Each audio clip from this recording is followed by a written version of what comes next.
CAT, Computerized Adaptive Testing. CAT is used to construct optimal tests for each examinee.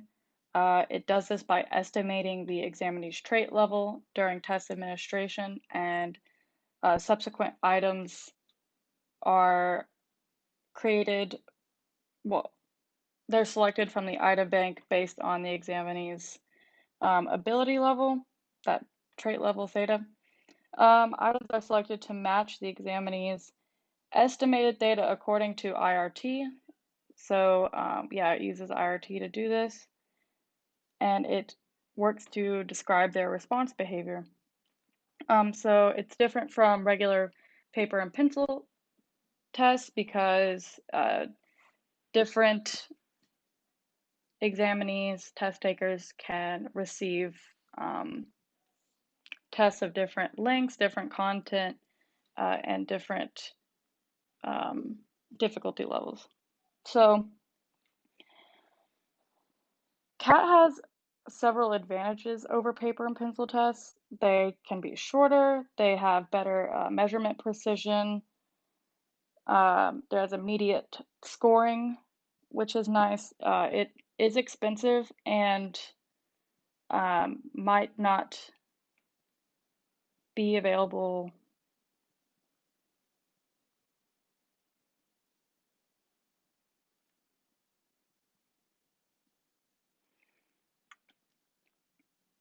to organizations that don't have the needed financial and human resources at their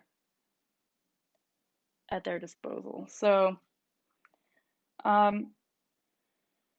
examples of CAT is the GRE, which is used for getting into grad school, and then the NCLEX, which is used for getting into nursing school. But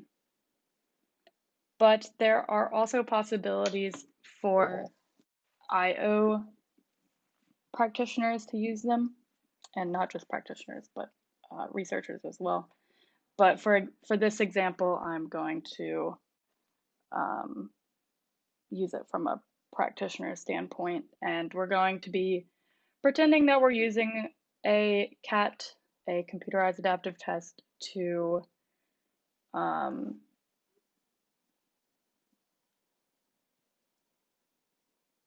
as part of a selection process for a financial organization. They're looking to hire an IT director, and they have a long list of applicants. And in order to narrow it down to the group they want to bring to in-person interviews, they want to eliminate people under the 2 theta ability level. So they are hoping to keep and bring in for in-person interviews the group that scores over a 2 theta ability level. So we're going to use simulated data and item bank to walk through this process. So the package cat R, I'm going to library it, and then I am going to use the gen_dico matrix function. It stands for generate dichotomous matrix. It's basically going to generate our response pattern for an adaptive test for a given item bank. It's going to create that bank, and it will be based off of a dichotomous model, hence the DICO, and it's going to have 100 items. It's going to use the item response theory 2-parameter logistic model, and it's going to set seed at 1, and this is just going to make sure that I get the same item bank every time, and that if you wanted to try this out, this syntax, you would get the same output as me. So I'm going to save it as bank, and then we're going to look at it. As you can see, it gives us A, B, C, and D columns. The A column is going to specify the discrimination estimates for that first item, for example, is about 0.88. And then the B is going to show us our difficulty level for that item, which is at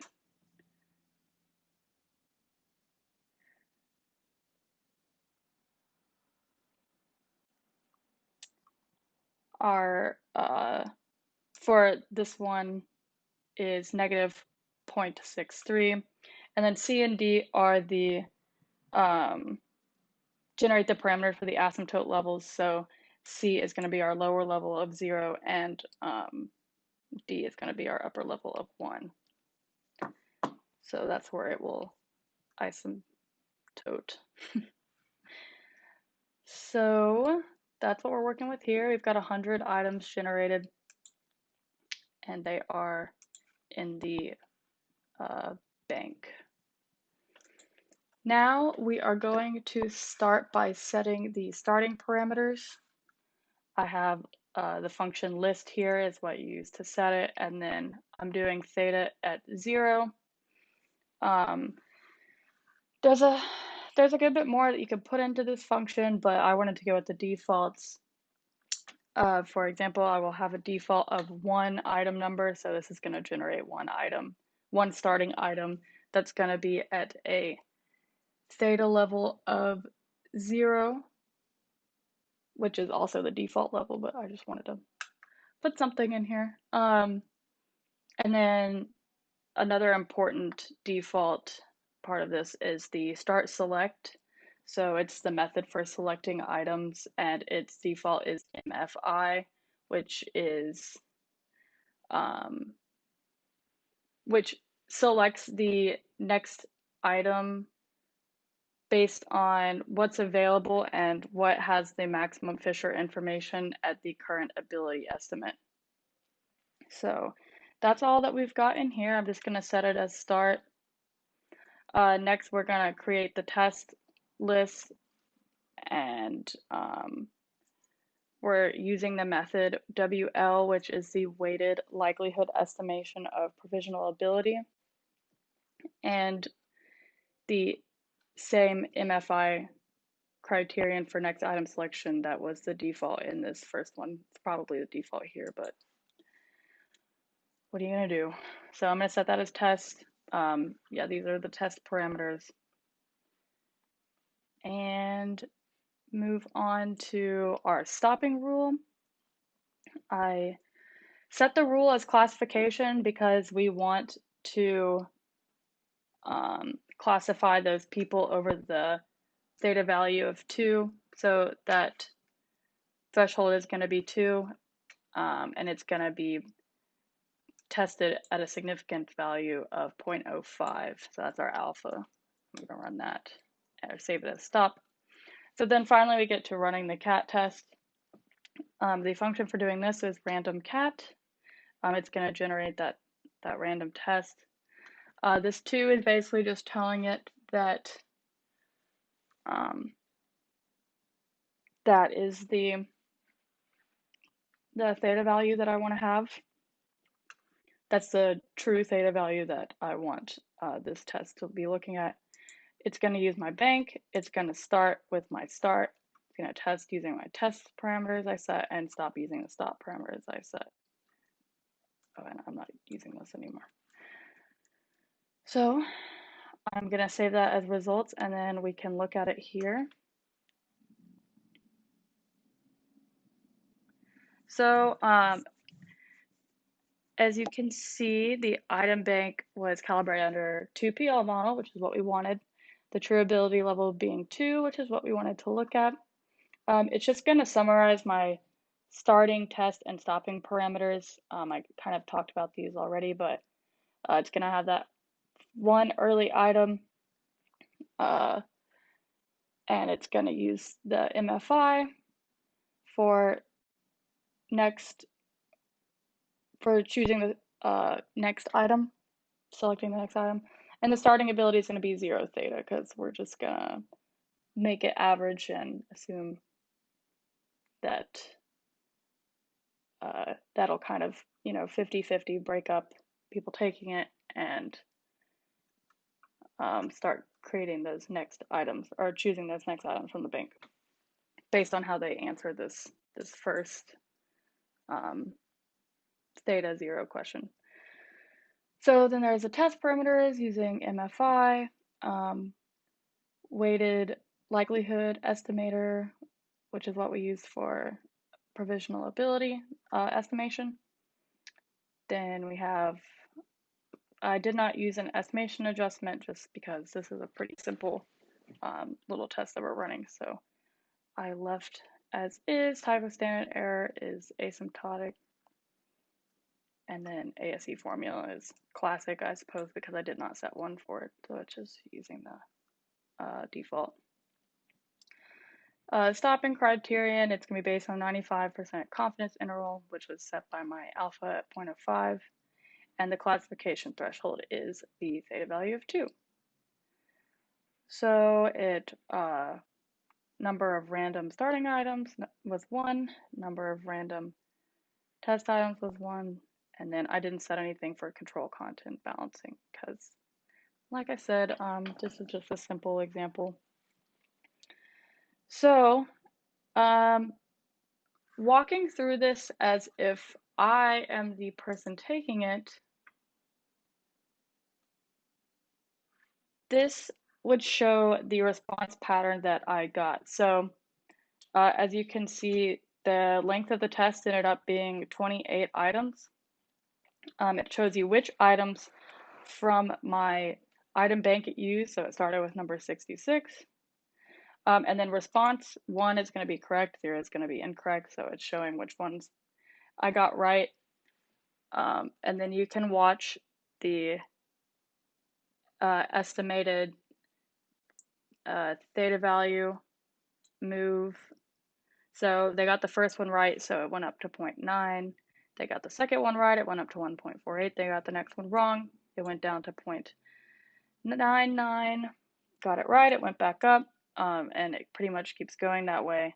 And then the test finally ended here where they got these 3 wrong in a row. They went down to a 1.16 estimated theta value. And that must have been when it hit that alpha, since we were using the classification rule. And it decided that this person did not have an ability greater than 2, so they would not have made it to the interview round of my selection process. So kind of just going off of what I said, going through this, it tells us in our final results. Yeah, and like I said, classification based on 95% confidence interval is what stopped it right here. The length of the test was 28 items. It used the Bayes model map estimator to finalize its estimations as well as the ASE formula. And then it gives us the final ability estimate, which ended up being 1.048 with the SE standard error being 0.33. These are our confidence intervals from 0.4 to 1.695, and then the final decision was that the ability level of this test taker was smaller than 2. So like I said, they would not have made it to the next round of selection, which was in-person interviews. If we want to see this visually, we can we can plot the results. This shows their ability estimate going up and down as they complete each item. Here's the threshold of 2 that they unfortunately were not able to achieve. There's different, pieces that you can add to this function that will show you different things. For example, this will add the confidence intervals.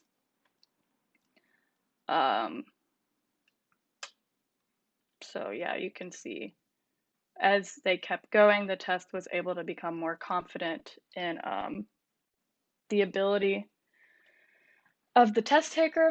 And once that confidence interval reached below this threshold, that's when they hit my alpha and decided that they were confident enough that this person is not in above the 2 theta ability level.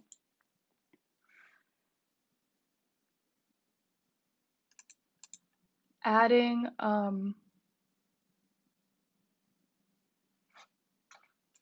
making this false, I think, just takes the line off of it. So if you didn't want to look at the threshold, you just wanted to see the scoring pattern of this person, then you could do that. And then lastly, the classification threshold, oh, that just adds it back. Okay, so there you go. That is my example of CAT. I think it can be really good, useful for selection tests, especially, classifying those groups that you want to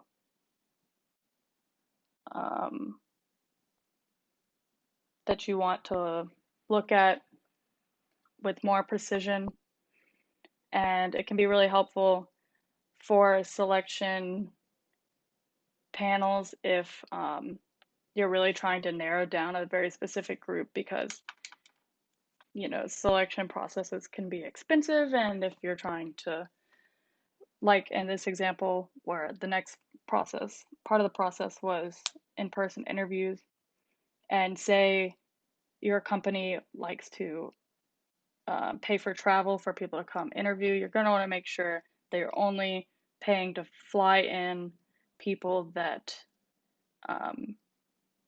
that you're actually really interested in hiring. So that's all I got. Thanks.